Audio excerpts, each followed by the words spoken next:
Good morning friends, so welcome to the prelims booster session. आज का पहला topic है article 244A of Indian constitution. Polity के लिए टॉपिक इंपॉर्टेंट है। तो जो tribal dominated Diphu Lok Sabha constituency seat है असम की, वहाँ पर जितने भी कैंडिडेट्स हैं सभी पॉलिटिकल पार्टीज़ के, वो कह रहे हैं कि आप हमें इलेक्ट करो, तब हम article 244A of the constitution को हम इनैक्ट करने का या फिर एक्शन में लाने का जो है वो प्लेज कर रहे हैं। ठीक है, तो दीफू जो है वो बहुत ही कम पॉपुलेटेड असम की 14 लोकसभा कॉन्स्टिट्यूंसीज में सबसे कम पॉपुलेटेड जो है सीट है, जहाँ पर सिर्फ 8.9 लाख वोटर्स हैं और मोस्टली यहाँ पर शेड्यूल्ड ट्राइब्स हैं। यहाँ पर 6 लेजिस्लेटिव असेंबली सीट्स भी आती हैं और tribal majority hill districts of Assam को ये कवर करता है।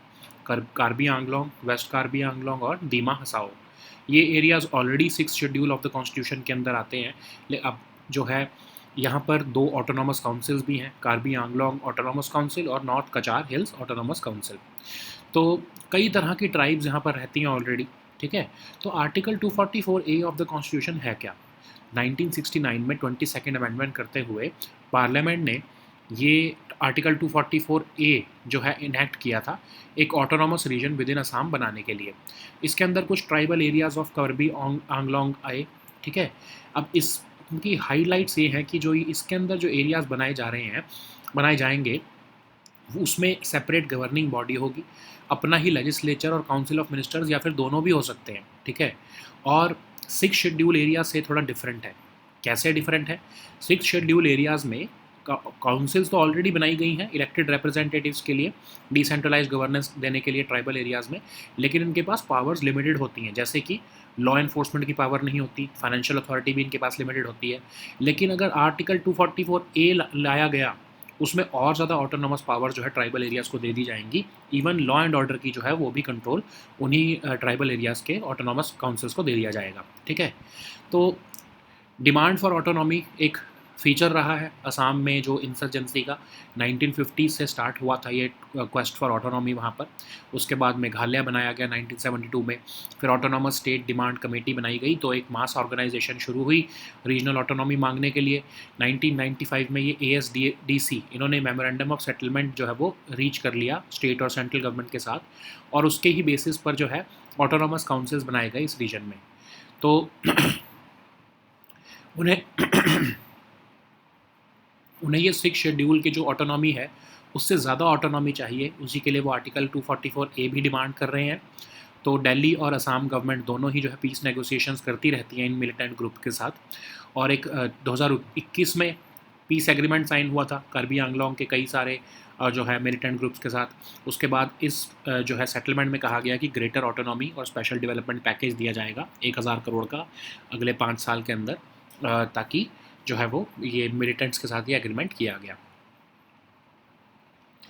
नेक्स्ट हम टॉपिक देखते हैं redistribution of private property. Polity के लिए ही टॉपिक इंपॉर्टेंट है।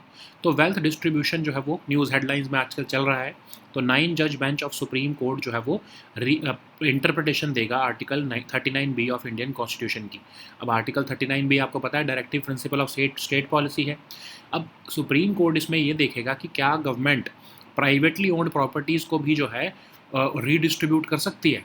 ठीक है, तो आर्टिकल 39B जो है कॉन्स्टिट्यूशन का, वो पार्ट 4 ऑफ कॉन्स्टिट्यूशन जो कि DPSP हैं उनमें आता है। तो एक स्टेट के ऊपर ऑब्लिगेशन देता है ये कि आपको ऐसी पॉलिसीज़ बनानी है ताकि ओनरशिप और कंट्रोल ऑफ मटेरियल रिसोर्सेज जो है कम्युनिटी के लिए वो लाया जा सके, और उसको इस तरह से डिस्ट्रीब्यूट किया जाए ताकि कॉमन गुड सर्व किया जा सके। ठीक है, तो DPSPs जो हैं वो गाइडिंग प्रिंसिपल्स हैं, लेकिन ये इन्फोर्सेबल नहीं होते हैं कोर्ट ऑफ लॉ में। तो आर्टिकल 39B को आज तक कैसे इंटरप्रेट किया गया है सुप्रीम कोर्ट द्वारा, ये भी देख लेते हैं। 1977 में state of Karnataka versus Shri Ranganathan Reddy case में जो है 9 जज बेंच ने जो है एक तरह से 9 जज बेंच जो है वो इसी केस को जो है वो जो है इंटरप्रेट करेगा, जिसमें कि जस्टिस VR कृष्णा अय्यर जो है उन्होंने डिसेंटिंग व्यू दिया था रंगनाथन रेड्डी केस 1977 में। तो उस समय जस्टिस VR कृष्णा अय्यर जो है उन्होंने कहा था कि कम्युनिटी रिसोर्सेज में प्राइवेट प्रॉपर्टी भी आ सकती है। लेकिन उसके बाद कई जजमेंट्स आई जिससे कि इंटरप्रिटेशन जो है उस पर कन्फ्यूजन आई, और मैटर जो है वो 9 जज बेंच को 2002 में रेफ़र कर दिया गया। तो यही जो है जो 9 जज बेंच अब जजमेंट देगा कि क्या जो है distribution of wealth of India जो करने की बात की जा रही है कुछ पॉलिटिकल पार्टीज़ द्वारा, उसमें प्राइवेट प्रॉपर्टी भी जो है सरकार किसी की छीन कर उसको भी डिस्ट्रीब्यूट कर सकती है कि नहीं। तो चीफ जस्टिस ऑफ इंडिया ने कहा है कि 9 जज बेंच इसको जो है इंटरप्रेट करेगा इस आर्टिकल 39B को। तो मेजॉरिटी जो है वो रंगनाथन रेड्डी केस के 1977 में क्लैरिफाई कर रही है कि मटेरियल रिसोर्सेज जो है उनको हम प्राइवेट प्रॉपर्टी को इंक्लूड नहीं कर सकते हैं, ठीक है। लेकिन एक 5 जज बेंच केस जो था, 5 जज बेंच जो है संजीव कोक का एक केस था 1983 में, उसमें जस्टिस अय्यर की जो है जो जजमेंट है उसको माइनॉरिटी व्यू कहकर ठुकरा दिया गया था। सुप्रीम कोर्ट ने मफतलाल इंडस्ट्रीज़ केस में 1997 में कहा कि आर्टिकल 39B को इंटरप्रिटेशन करने की और ज़्यादा ज़रूरत है 9 जज बेंच के द्वारा, ठीक है। तो यही अब जो है 9 जज बेंच जो है ये देख रहे हैं कि सीनियर एडवोकेट तो इसमें कह रहे हैं कि कम्युनिटी रिसोर्सेज जो है उसको प्राइवेटली ओन प्रॉपर्टीज उसमें कभी नहीं आ सकती, क्योंकि ये तो मार्क्सिस्ट सोशलिस्ट आइडियोलॉजी है, इसका कोई प्लेस नहीं है डेमोक्रेटिक कंट्री में। तो इसमें बेंच ने ये भी कहा है कि जब आपने एग्रीकल्चर लैंड डिस्ट्रीब्यूट किए थे पुअर पीजेंट्स को 1960s में, तो वो कैसे किए थे फिर, ठीक है, अगर आप प्राइवेट प्रॉपर्टी नहीं ले सकते तो उसमें जो है एडवोकेट्स का एक सीनियर एडवोकेट ने कहा कि जब वो पुअर पीजेंट्स के लिए जो हमने एक्सेस एग्रीकल्चर लैंड लिए थे सरकार ने, वो कोई फ्री में नहीं लिए थे, उसके लिए फेयर कंपनसेशन दी गई थी ओनर ऑफ द लैंड को, ऐसे ही ज़बरदस्ती छीन कर लोगों में डिस्ट्रीब्यूशन नहीं की गई थी, ठीक है। तो अभी भी जो है वो प्राइवेट प्रॉपर्टी ज़बरदस्ती किसी की भी छीन कर आप उसको डिस्ट्रीब्यूट नहीं कर सकते हो। ओके, नेक्स्ट हम टॉपिक देखते हैं खनिज विदेश इंडिया लिमिटेड। ये टॉपिक आपके इकोनॉमी के लिए इंपॉर्टेंट है। तो खनिज विदेश इंडिया लिमिटेड काबिल, उन्होंने एक MOU साइन किया है CSIR के साथ लॉन्ग टर्म कोलैबोरेशन करने के लिए क्रिटिकल और स्ट्रेटेजिक मिनरल्स के फील्ड में। तो खनिज विदेश इंडिया लिमिटेड काबिल एक जॉइंट वेंचर कंपनी है। तो इसमें नाल्को, HCL और MECL की जो है वो इक्विटी स्टेक है। तो इसका मैंडेट ये है कि आइडेंटिफाई, एक्वायर, डेवलप, प्रोसेस और कमर्शियल यूज़ कर सके स्ट्रेटजिक मिनरल्स का, खासकर ओवरसीज़ लोकेशंस में, ताकि इंडिया में सप्लाई किया जा सके। तो ये मिनरल रिच कंट्रीज़ जैसे ऑस्ट्रेलिया, अफ्रीका, साउथ अमेरिका के कंट्रीज़ के साथ पार्टनरशिप्स बिल्ड करता है काबिल, और आइडेंटिफाई करता है कि कैसे जो है माइनिंग वगैरह करके स्ट्रेटजिक मिनरल ओवरसीज़ जो है उनको इंडिया में लाया जा सके कमर्शियल यूज़ के लिए। Of course ministry of mines के अंडर ही आता है ये, ठीक है। नेक्स्ट हम टॉपिक देखते हैं spices board of India. Topic economy के लिए इंपॉर्टेंट है। तो अभी रिसेंटली जो इंडियन ब्रांड्स को बैन फेस करना पड़ा है सिंगापुर और हांगकांग में क्वालिटी कंसर्न्स की वजह से, तो स्पाइसेस बोर्ड ने कहा है कि वो मैंडेटरी टेस्टिंग जो है इन कंसाइनमेंट्स की करना शुरू करेंगे अब से। तो स्पाइसेस बोर्ड जो है वो एक स्टेचुटरी ऑर्गेनाइजेशन है जो कि स्पाइसेस बोर्ड एक्ट 1986 के अंदर कॉन्स्टिट्यूट की गई है। तो ये एक फंक्शन करती है एक इंटरनेशनल लिंक की तरह बिटवीन इंडियन एक्सपोर्टर्स और इम्पोर्टर्स अब्रॉड, और ये रिस्पॉन्सिबल है ओवरऑल डेवलपमेंट ऑफ कार्डमम, ठीक है। उसके बाद जो है 52 शेड्यूल स्पाइसेस भी जो हैं वो एक्सपोर्ट के लिए जो एक्सपोर्ट किए जाते हैं उनका भी जो है क्वालिटी वगैरह का इम्प्रूवमेंट का जो जिम्मा है वो स्पाइसेस बोर्ड ऑफ इंडिया को ही दिया गया है। तो मिनिस्ट्री ऑफ कॉमर्स के अंदर ही आता है ऑफ कोर्स। ओके, नेक्स्ट हम टॉपिक देखते हैं कोalition फॉर डिजास्टर रेजिलिएंट इंफ्रास्ट्रक्चर। ये टॉपिक सिक्योरिटी या डिजास्टर मैनेजमेंट के लिए इंपॉर्टेंट है। तो प्राइम मिनिस्टर ऑफ इंडिया ने 6th एडिशन ऑफ CDRI जो है उसको जो है एड्रेस किया है। तो CDRI है क्या? एक multi stakeholder global partnership है national governments, UN agencies, programmes, multilateral development banks, financing mechanisms, private sector, academic और नॉलेज इंस्टीट्यूशंस की। तो इसमें CDRI में ये नहीं है कि आप न्यू इंफ्रास्ट्रक्चर बनाओगे, बट एग्जिस्टिंग इंफ्रास्ट्रक्चर को कैसे आप रेजिलिएंट बना सकते हो ताकि वो डिजास्टर से डील करने में सक्षम रहे, ठीक है। इसको United Nations climate action summit 2019 के टाइम पर न्यूयॉर्क में इंडिया ने जो है वो लॉन्च किया था रेजिलियंस ऑफ इंफ्रास्ट्रक्चर सिस्टम्स को प्रमोट करने के लिए, ठीक है। रेट्रोफिटिंग कैसे की जाए एग्जिस्टिंग इंफ्रास्ट्रक्चर की उसको रेजिलियंट बनाने के लिए, ये उसके लिए ही बनाया गया है CDRI। तो जब से लॉन्च किया गया है इंडिया द्वारा इसको 39 कंट्रीज, 7 इंटरनेशनल ऑर्गेनाइजेशंस और 2 प्राइवेट सेक्टर ऑर्गेनाइजेशन इसको ज्वाइन कर चुकी हैं। न्यू दिल्ली जो है वो इसकी सेक्रेटरीट है। नेक्स्ट हम टॉपिक देखते हैं टाइगर कंजर्वेशन कोएलिशन। एनवायरनमेंट के लिए टॉपिक इंपॉर्टेंट है। तो recently sustainable finance for tiger landscapes conference Bhutan और टाइगर कंजर्वेशन कोएलिशन ने कमिट किया है $1 बिलियन फॉर टाइगर्स। तो टाइगर कंजर्वेशन कोएलिशन एक ग्रुप ऑफ NGOs है जो पिछले कई सालों से काम कर रहा है टाइगर्स को कंजर्व करने के लिए। तो इसका विजन है लॉन्ग टर्म प्रेजेंस देना, वाइबल और ecologically functional populations of wild tigers जो कि प्रोटेक्टेड हैबिटेट्स में सिक्योर रह सके। 8 NGOs इसका पार्ट है। ठीक है। तो ये टाइगर कंजर्वेशन लैंडस्केप 3 इन्होंने जो है इनके मेंबर्स ने मिलकर जो है एक इंटीग्रेटेड हैबिटेट मॉडलिंग सिस्टम भी बनाया है ताकि मेजर और मॉनिटर किया जा सके टाइगर के हैबिटेट के में चेंजेस को। तो एक मॉडल की तरह काम करता है ये, objective range wide habitat monitoring देता है जो टाइगर रेंज कंट्रीज़ के लिए, ठीक है। नेक्स्ट हम टॉपिक देखते हैं आटाकामा डेजर्ट। ये टॉपिक आपके इन्वायरमेंट के लिए इंपॉर्टेंट है। तो रिसेंटली कई तरह के माइक्रोब्स देखे गए हैं 13 फीट बिलो चिलेज आटाकामा डेजर्ट, ठीक है। तो आटाकामा डेजर्ट जो है वो नदर्न चिले में लोकेटेड है बिटवीन एंडीज माउंटेन्स और पैसिफिक ओशन। तो ये कॉन्टीन्यूस ट्रिप है 1000 किलोमीटर की, और इसी के बॉर्डर पर अर्जेंटीना, पेरू और बोलिविया आते हैं। तो एक यूनिक कॉम्बिनेशन है इन्वायरमेंटल एक्सट्रीम्स का, और यहाँ पर 12 वॉल्केनोज भी हैं। प्रीवियसली ये पैसिफिक ओशन सी बेड का ही पार्ट होता था। यहाँ पर जो एवरेज रेनफॉल है वो 1 मिलीमीटर से भी कम होती है, और इसकी जो लोकेशन है वो एंडीज़ के परे है। तो इसकी वजह से क्या होता है कि एंडीज़ जो है वो ह्यूमिड एयर को जो अमेज़ॉन से आ रही होती हैं उनको रोक लेते हैं, तो यहाँ पर बारिश नहीं हो पाती है। कुछ तो ऐसे एरियाज़ हैं जहाँ पर आज तक बारिश नहीं हुई है एटाकामा डेजर्ट में। Largest natural supply of sodium nitrate है यहाँ पर। सॉइल सैंपल्स जो यहाँ के हैं वो बिल्कुल सिमिलर हैं मार्स प्लैनेट के से, तभी नासा यहाँ पर जो है इंस्ट्रूमेंट्स भी टेस्ट करता है अपने, जो भी अगर उनको मार्स पे अगर कोई मिशन भेजना हो तो। 300+ डेज ऑफ क्लियर स्काइज यहाँ पर रहते हैं, कोई भी लाइट पोल्यूशन नहीं है, तो इसलिए बहुत सी ऐसी जो साइंटिफिक एक्सपेरिमेंट्स हैं जिसमें स्काई को ऑब्जर्व करना हो तो यहाँ से किया जाता है, ठीक है। नेक्स्ट हम टॉपिक देखते हैं रॉस आइस शेल्फ। ये टॉपिक इन्वायरमेंट के लिए इंपॉर्टेंट है। तो रिसर्चर्स ने एक सरप्राइजिंग फिनोमिना अंटार्कटिका में अनकवर किया है, जो कि मैसिव रॉस आइस शेल्फ, जो कि फ्रांस की जितनी साइज़ की है ऑलमोस्ट, वो हर रोज़ सेवरल सेंटीमीटर्स जो है वो आगे बढ़ रही है, ठीक है। तो Ross ice shelf largest ice shelf है अंटार्कटिका की, रॉस सी में लोकेटेड है। वर्ल्ड का largest floating body of ice है। सिर्फ 10% जो आइस शेल्फ है वो विजिबल है, बाकी सब जो है वो बिलो द सरफेस है। और ये accumulation of compaction of ice snow की वजह से ये बना है, और इसमें कॉन्स्टेंटली जो है ग्लेशियर से आइस आती रहती है, तो ये बढ़ता ही रहता है ऑफकोर्स। तो एक इम्पॉर्टेंट रोल प्ले करता है ये अंटार्कटिक आइस शीट को स्टेबलाइज रखने में। तो रॉस सी क्या है? एक जाइंट बे है just 320 kilometres from south pole. ये एक रिमोट और साउथ एरिया में लोकेटेड है, just slightly east of New Zealand. Largest polar marine ecosystem है ये वर्ल्ड का। स्ट्रांगली इन्फ्लुएंस रहता है कोस्टल ईस्ट विंड ड्रिफ्ट के द्वारा।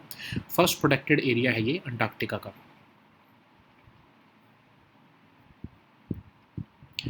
नेक्स्ट हम टॉपिक देखते हैं global report on food crisis 2024। ये टॉपिक सोशल इश्यूज़ के लिए इंपॉर्टेंट है।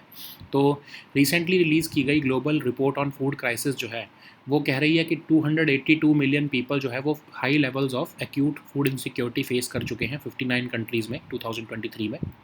तो ये global report on food crisis annually release की गई फूड सिक्योरिटी इंफॉर्मेशन नेटवर्क द्वारा एक रिपोर्ट है जो कि लॉन्च की गई है global network against food crisis द्वारा। तो इस रिपोर्ट के मुताबिक ये कहा जा रहा है कि हमने 1.3 बिलियन की पॉपुलेशन को एनालाइज़ किया 2023 में 59 कंट्रीज़ में, और ये पाया कि 282 मिलियन पीपल जो हैं वो high level of acute food insecurity face कर रहे हैं। 2023 फिफ्थ कंसेक्यूटिव ईयर रहा जिसमें कि जो लोग एक्यूट फूड इनसिक्योरिटी फेस कर रहे हैं उनका नंबर राइज हुआ है। तो इसके लिए रीजंस क्या हैं? Conflicts, extreme weather events, economic shocks, ये 3 मेजर रीजंस हैं, जिसमें सबसे बड़ा रीज़न जो है वो कन्फ्लिक्ट बनकर सामने आया है, खासकर गाज़ा स्ट्रिप और सूडान के एरिया में। उसके बाद वेदर एक्सट्रीम्स भी जो हैं वो मेन ड्राइवर रहे हैं 18 कंट्रीज़ में। 10 कंट्रीज़ जो हैं वर्ल्ड की लार्जेस्ट फूड क्राइसिस की 2023 में, वो DR कॉन्गो है, नाइजीरिया है, Sudan, Afghanistan, Ethiopia, Yemen, Syria, Bangladesh, Pakistan और म्यांमार। और एक पॉजिटिव नोट पर उन्होंने कहा है कि सिचुएशन जो है वो कंपैरेटिवली इम्प्रूव हुई है 17 कंट्रीज़ में 2023 में, जिसमें कि DR कॉन्गो और यूक्रेन भी आते हैं, ठीक है। So now let us see all these topics in English.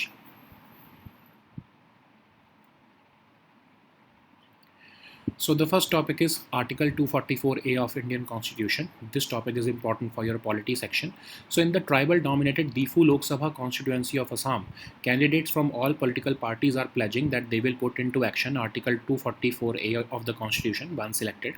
So Difu is the most sparsely populated area or of the or the most sparsely populated Lok Sabha constituencies of Assam, and it has just 8.9 lakh voters. So it is mostly tribal dominated. That's why it is reserved for scheduled tribes.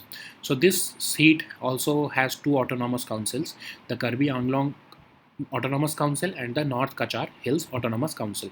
So, what is Article 244A of the Constitution? So, it was introduced by the 22nd Amendment Act of 1969. The this Parliament was allowed to create an autonomous region within Assam, and this region could include certain tribal areas like that of Karbi Anglong. So, in this autonomous region, there could be a separate governing body like a legislature or council of ministers or both, and this provision is more advanced than what is currently in place under the sixth schedule of these areas. So, under the sixth schedule, there are already councils with elected representatives for decentralized governance in tribal areas. However, these councils have limited powers. Okay. On the other hand, Article 244A gives more autonomous powers to tribal areas, including the power over control of including the power of control over law and order. Okay, which is not available in sixth schedule of the Constitution. So the demand for autonomy has been historically ingrained in Assam's politics. So the quest for autonomy began in 1950s, which ultimately led to the formation of Meghalaya as a full-fledged state in 1972. So the Autonomous State Demand Committee was formed as a mass organization which advocated for regional autonomy, and it played a pivotal role. In 1995, the ASDC, along with local student bodies, reached a memorandum of settlement with the Assam government and central government, and this agreement bolstered the power of the two autonomous council in this region, but they were still frustrated by the nature of the autonomy given to them. So they started demanding implementation of Article 244A, which escalated into armed insurgency over the years. Both Assam and national governments have engaged in peace negotiations with the militant groups in this area. So the peace settlement was recently reached in 2021 with 5 militant groups in Karbi Anglong, and under this settlement, greater autonomy and a special development package of 1,000 crore over 5 years was promised to them. Okay. So the next topic is redistribution of private property. This topic is important for your polity section. So, as wealth distribution has dominated news headlines in India, a 9-judge bench of the Supreme Court has commenced the process for interpretation of Article 39B of the Indian Constitution. This is being done to determine whether this DPSP allows the government to treat and redistribute privately owned properties also under the garb of material resources of the community for greater common good. So, what is Article 39B of the Constitution? So, as it falls under the Part 4 of the Constitution, it is the directive principle of state policy. So it places an obligation on the state to create policy towards securing the ownership and control of material resources of the community, and to distribute it in such a way so as to serve the common good. Okay, so DPSPs are meant to be guiding principles for the enactment of laws, but they are not directly enforceable in any court of law. So what has been the stand of Supreme Court in Article 39B? So since 1977, the court has weighed in on the interpretation of this provision, and most notably, it happened in the state of Karnataka versus Sri Ranganath Reddy case of 1977. Currently, the Chief Justice of India is relying on the interpretation given by Justice V.R. Krishna Iyer's dissenting view in the Ranganathan Reddy case of 1977, in which he held that community resources also included private properties. But subsequent judgments have led to confusion over this interpretation, and that's why this matter was referred to the 9-judge bench in 2002. So, Article 39B needs a 9-judge bench interpretation because Supreme Court because the majority in the Ranganathan Reddy case in 1977 had clarified that material resources of the community do not include private property. But a 5-judge bench in Sanjeev Kok case in 1983 relied on Justice Iyer, ignoring that it was a minority view. So in the meantime, Supreme Court in Mafatlal Industries case in 1997 said that this needs reinterpretation by a 9-judge bench. Okay, so senior advocates are saying that community resources can never include privately owned property because this is a Marxist socialist ideology which has no place in a democratic country. Okay, so the bench has asked then the advocates regarding how The excess agricultural land was distributed among the poor peasants in the 1960s, but the senior advocate has replied that the state has the power to acquire land for public purposes, but only after giving a certain fair compensation to the owner of the land. You cannot just grab the private property and distribute it among the poor. You have to give fair compensation. Only then it would still pass the equality test. Okay. So the next topic is Khanij Bidesh India Limited, or Kabil. This topic is important for your economy section. So Kabil has signed an MOU with CSIR for long-term collaboration in the field of critical and strategic minerals. So Kabil is a joint venture company formed with the participation of NALCO, HCL and MECL, and the aim is to identify, acquire, develop, process and make commercial use of strategic minerals in overseas locations for supply in India. So it helps in building partnerships with other mineral rich countries like those in Australia, Africa and South America. Kabil would also carry out identification, acquisition, exploration, development, mining and processing of strategic minerals overseas for commercial use and meeting countries' requirement of these minerals. So the nodal ministry is of course Ministry of Mines. Okay, so the next topic is Spices Board of India. This topic is important for your economy section. So as certain spices of Indian brands have faced bans in Singapore and Hong Kong due to quality concerns, Spices Board has said that it will start mandatory testing of such consignments. So Spices Board of India is the statutory organization which was constituted under the Spices Board Act of 1986, and it functions as an international link between the Indian exporters and the importers abroad. The main functions of Spices Board India include that it is responsible for the overall development of cardamom, but later on 52 scheduled spices which are meant for export have also been added to the mandate of Spices Board of India. So its nodal ministry is of course Ministry of Commerce and Industry. So the next topic is Coalition for Disaster Resilient Infrastructure. This topic is important for your security or disaster management topic. So recently PM Modi has addressed the 6th edition of CDRI. So this CDRI is a multi-stakeholder global partnership of national governments, UN agencies and programs, multilateral development banks and financing mechanisms, the private sector and academic and knowledge institutions. The aim is to address the challenges of building resilience into infrastructure systems and developments associated with it. So it is an India-led initiative which was launched in United Nations Climate Action Summit in 2019 at New York.